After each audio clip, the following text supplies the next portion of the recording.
అధికారంలోకి వస్తామని ప్రతిపక్షాలు కలలు కంటున్నాయని, కానీ కేసీఆర్ పాలనే శ్రీరామ రక్ష అని ప్రజలు నమ్ముతున్నారని శాసనమండలి చైర్మన్ గుత్తా సుఖేందర్ రెడ్డి అన్నారు.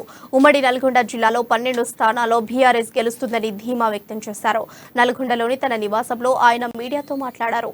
దేశంలో ఎక్కడా లేని విధంగా కేవలం తెలంగాణలోనే అంగన్వాడీ ఆశా కార్యకర్తలకు వేతనాలు ఇస్తున్నారని, కాంగ్రెస్ బీజేపీలు ఈర్ష్యతోనే బీఆర్ఎస్ ను విమర్శిస్తున్నాయని తెలిపారు.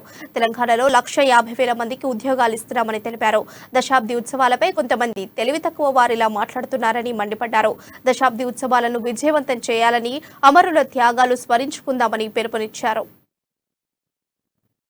మరొక 80,000 మందికి కొత్తగా ఉద్యోగాలు ఇచ్చే కార్యక్రమాన్ని కొనసాగిస్తాం. తెలంగాణ రాష్ట్రం దేశానికి ఒక తలమానికంగా, ఒక దిక్సూచిగా, ఒక మార్గదర్శిగా పోతున్నటువంటి సందర్భం.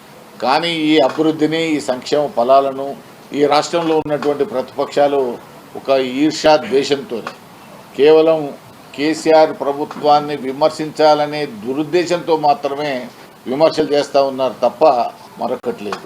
ఆయన కాంగ్రెస్ ఆయన చెప్తాడు మాది వస్తుంది అధికారం అని, వస్తారు బీజేపీ చెప్తుంటుంది మాది అధికారం వస్తుందని. ఈ పగటి కళలు కళ్ళలుగా మారక తప్పదు. ఈ రాష్ట్రానికి కేసీఆర్ నాయకత్వమే శరణ్యం అనేటువంటి విషయం ఈ రాష్ట్ర ప్రధాని